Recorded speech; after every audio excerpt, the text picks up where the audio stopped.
after being at the club for 2 years at Betis. So does that help that you know so many of the Betis players? Bueno, indiscutiblemente es un partido especial. Yeah, of course, it's a special game for me and for my coaching staff. We were there for 2 years, 2 extraordinary years. Sí que es cierto que tiene unas connotaciones especiales, ¿no? So, yeah, certainly it's a very special game. También es cierto que conocemos bien el equipo, que aunque han llegado algunos jugadores importantes nuevos, some new players have joined the club, but more or less we've got pretty good in-depth knowledge of the players that we're going to be playing. We were with them for 2 years. El hecho de conocerlos no quiere decir que los vayas a tener control. But just because I know them doesn't mean I've got them under control. But we know it's going to be a very, very difficult game. They might not have had some very good results recently.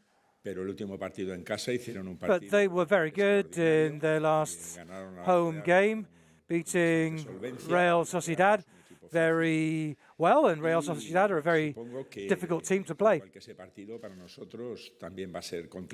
But yes, it'll be a difficult game for us too, very difficult. We're going to have to play our very best to get through. Ramón Salmurri, en directo, al Tot Gira de Cataluña Radio. El otro día, hablando sobre el delantero, nos decía, sabemos lo que queremos.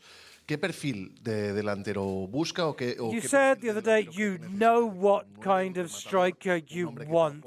Can you tell us exactly what do you mean? An out-and-out centre-forward, someone more versatile that can play in different positions? Que sea un jugador que sea todo lo versátil que well, versatility is obviously very important to us, but that can be difficult to find.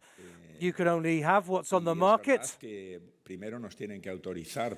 And first, we need authorization to sign a player. We've got quite a few names on the list, but there are other conditions that we need to think about. It doesn't always depend on me or even on the club, but on circumstances. Obviously, we need to find somebody. And I'm sure that he would help us. Podemos decir que el gol de Canales en su día que salvó a Rubi. Canales' goal tengamos la suerte seguramente de tenerlo en este banquillo. Decían que lo tenía prácticamente cerrado para ir para allá. Can you tell us if that's the reason he's there? No, that's not true. I know some people said that, but it's not true. La posibilidad de volver al Betis algún día. The chance to come back to Betis one day, whether that might arise, I don't know. Pero ese gol de Canales, yo me alegré mucho. But I was really delighted that Canales scored that goal. He's a player I like a lot personally as well, a great player. Changed the dynamic among a lot of players who I'm very endeared to, and it's changed the course. Until then, Betis were in a difficult situation. Estamos en directo para el Carrusel Deportivo de la cadena SER. Se está hablando bastante de cuál es el recibimiento, ¿no? A lot about how you'll be received at the Benito Villamarín tomorrow. What do you expect tomorrow? Mira, yo pasé 2 años allí maravillosos. Look, I had 2 marvelous years at Betis. I've only got words of thanks. They gave me the chance to grow as a professional and as a person. Es verdad que hay mucha gente que puede pensar, y es cierto que los últimos. A lot of people might think, and they were very difficult final months there, but that's really been put behind me. I remember the day-to-day life at Betis, spectacular. The number of friends that I've left behind there, how happy I was with my 2 years at Betis, the successes that we had at certain times, we were very daring as a team. Those different situations then led to the last month or so that may have looked bad from outside, but I was enjoying it, and I never felt any hard feelings. I'm sure I could have done better. I've always accepted that. I gave my explanations at the time. It's for people to interpret their own way what baggage I offered Betis in my 2 years at the club. I left the club satisfied. When I came, I know what kind of situation Betis was in, and I know what kind of situation it was in when I left. Hola, Mr. Germán García, Radio Nacional. Estamos en directo en Tablero Deportivo. Con la baja de Piqué, he's suspended tomorrow. You've got 14 first-team players. Hay que echar mano del filial, obviamente. You need to bring in B-team players, obviously. Pero no se habla de otras. What about the strike? Strike has been spoken about, but other lines. What about defense tomorrow? May you also look for new defenders? Pardon me. Ahora en principio tenemos algunos jugadores que han venido a entrenar del filial. Look, in principle we've had some defenders that have been from the B team. Araujo, who I'm sure will be coming tomorrow. There are other young lads who've been training with us. We're watching them. Es verdad que tenemos 14 fichas. Yeah, it's true. We've got 14 first-team players. And whether we can bring in any new players depends on what the Federation's verdict is. But we'll get by however we can. We'll find solutions. I've always said, look, that's what we've got.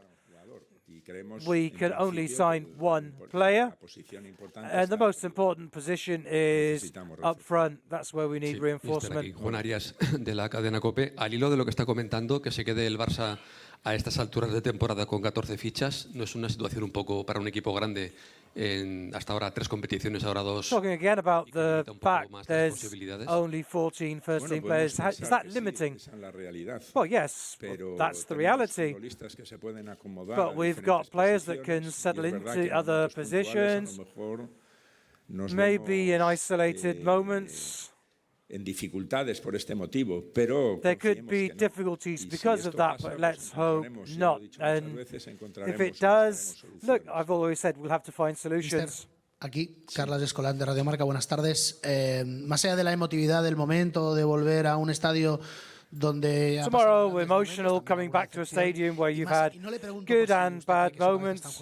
Pero me da la sensación, o le da la sensación, que se juega más que 3 puntos. But for me, perhaps this is more about 3 points after going out of the cup, and perhaps some expectations have been hit. So is this game more than just 3 points? I don't think so. Creo que hay que tratar de ganar. Of course, we have to try to win. We do that in every game. Por romper un poco la dinámica que este equipo lleva. But it's about the dynamic of how this team has been playing away from home for some time. The other day, I think we improved a lot. Unfortunately, the result didn't go with us. But if we look at how we were playing away before, I think we've improved a lot. We're seeing continuity. But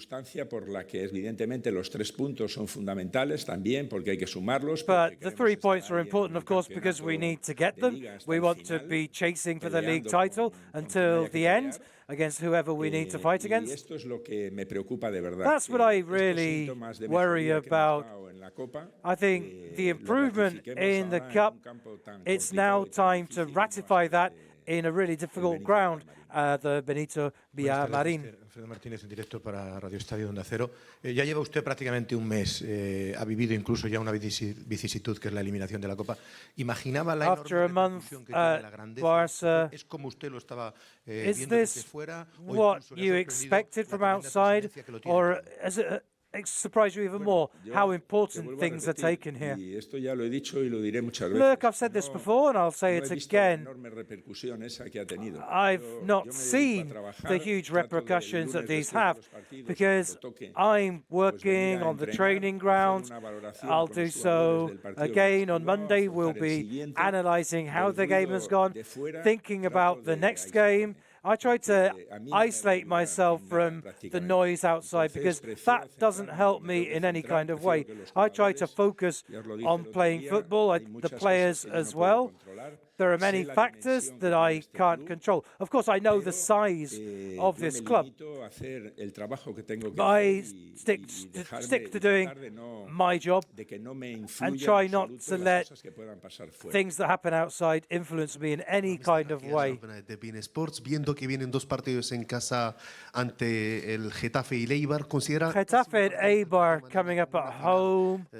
Para llegar de la mejor So manera is tomorrow like a final with Napoli and Real Madrid coming afterwards? Look, this game in Seville is going to be very difficult. Betis do things very well. We can do a lot of damage to Betis, but Betis have got some really good players who could really make things difficult for us as well. They're good at creating chances and taking those chances, scoring. They shoot a lot and well. So it'll be a hard game, but it's really important for us to get through this game tomorrow. I don't just want to win, but we need to win because we need the 3 points to sort out the away form that's not going well for us. So I think it would be a real boost for us to not only win tomorrow, but win playing well tomorrow.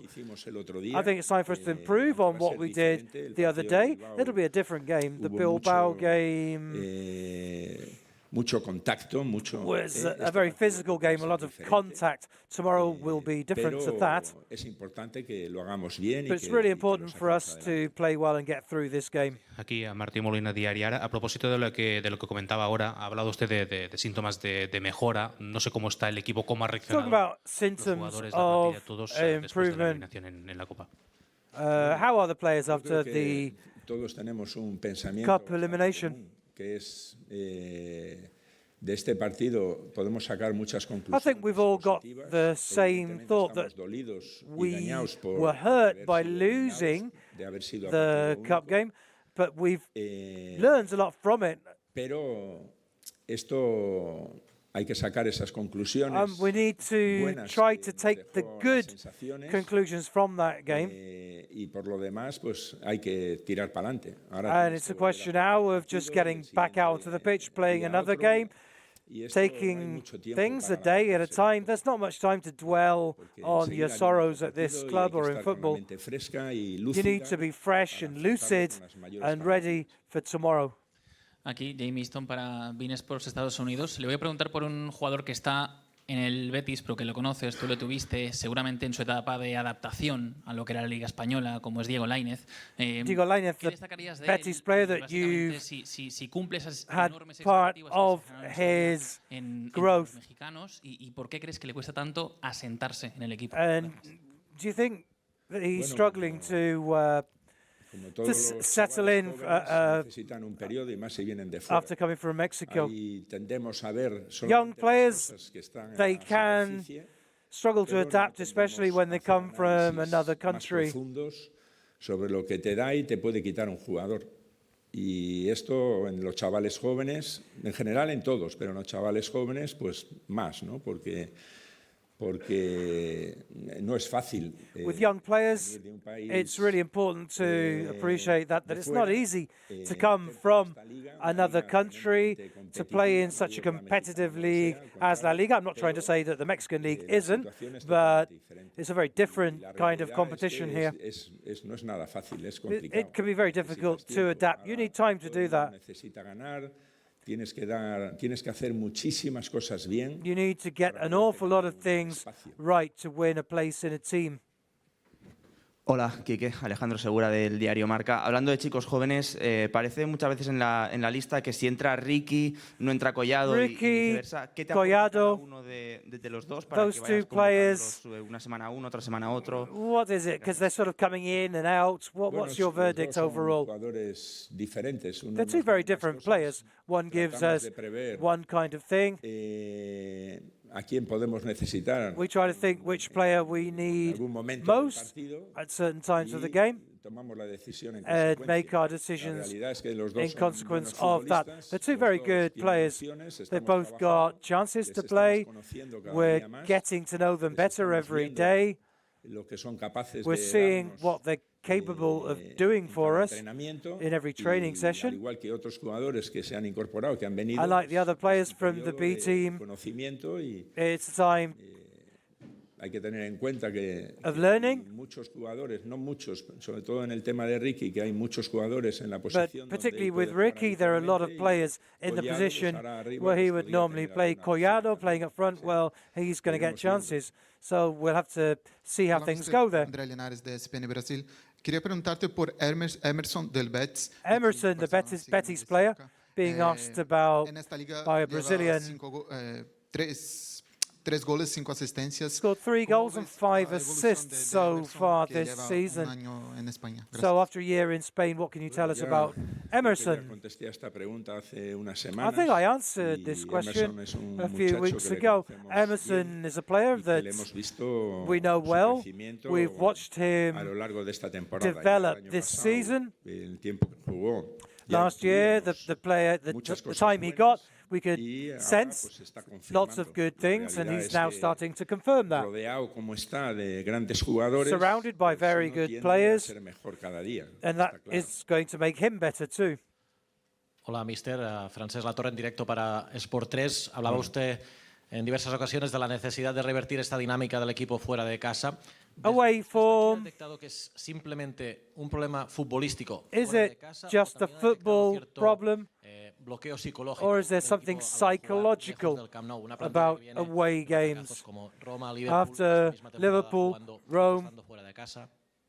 Bueno, hombre, yo no soy adivino tampoco. Look, I'm not a fortune teller either, but there's a bit of everything going on there. You need to try to find the footballing arguments, but the psychological aspect is also important. I couldn't give you a percentage how much one means more than the other. But sometimes dynamics, runs can happen in football and that can be hard to change. We were better the other day, but we weren't very lucky. In the first half, after just 5 minutes, we had a really good chance to score. We didn't.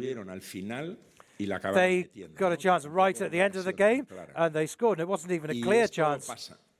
That happens. That's been happening ever since I started kicking a ball. And sometimes there's no logical explanation for these things, but they happen. And then things change. It's not a question of dwelling on your sorrows. You need to think in footballing terms what you can do to improve. Try to stop your opponent from having chances and make sure you're generating chances, controlling the game. A lot of things that I think we're slowly improving, and that's what we need to keep insisting on. Hola, buenas tardes. Joan Poquí, del Mundo Deportivo. Ha dicho usted antes que la intención suya del equipo es llegar hasta el final.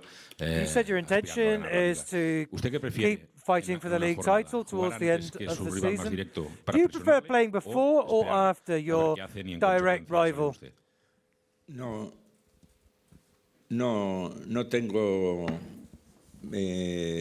ninguna preferencia. I don't have any preference in that sense. Yo creo que it doesn't matter to me. En nuestras cosas, we just focus on our things, no pensar demasiado not think too much on what opponents, other teams are doing in other games. Just focus on what we're doing. That's what's real. That's what should be real. We need to forget these factors. I don't really know if they influence or not. The important thing is to focus on your own football. Jordi Gil del Sport. Le quería preguntar por un jugador que igual se enfrenta mañana, que es Loren. Loren, a player you're facing tomorrow, and if you can ask us about his future. Bueno, Loren, evidentemente lo conocemos bien. Yeah, of course, we know Loren very well. Pues que tiene muchas cosas. He's a player with a lot to offer, very interesting player. Ha estado un montón de jornadas siendo el máximo goleador de la categoría. He's was top scorer in the league for quite a few weeks. Me parece un What can I say about him? I think he's a very good player. En fin, y con muchas virtudes. With many virtues. Última pregunta. Buenas tardes, Hola, mister. buenas. Hola. Rafael Riverso, Tutto Sport. Acaba de hablar de la intervención de la fortuna, de la we're talking about luck and saying Bilbao was about luck. Su trabajo era Guardiola used to say it's a question of minimizing the impact of luck on a game. Cuando se plantea un partido o el trabajo de cada día. When you're going about your day-to-day, le planta cara. How do you deal with luck? La realidad es que no lo hago mucho caso tampoco. I don't really los partidos, think too much about that. Porque vayamos a tener más suerte. I don't think, or try to look for luck. La suerte seguramente se busca. I don't know where you find luck, but I think if you work hard and do things better than your opponent, Lo que tú puedes controlar de la suerte. that's things that you can control. That's the only aspect of luck that you can control. Do things well as you plan.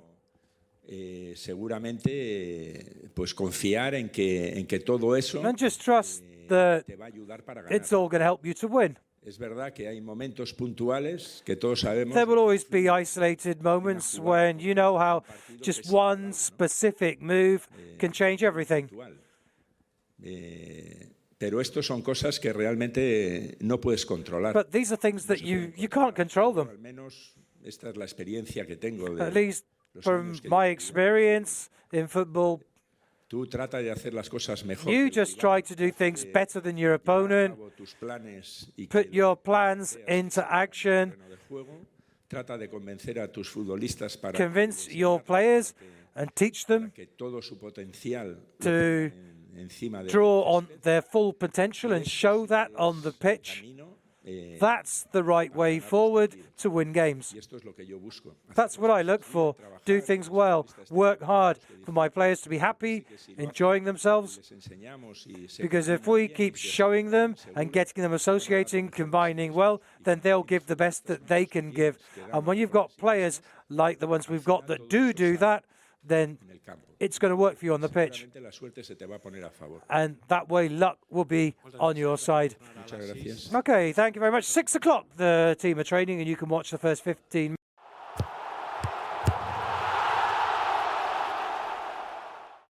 Avança Betis, confia en esta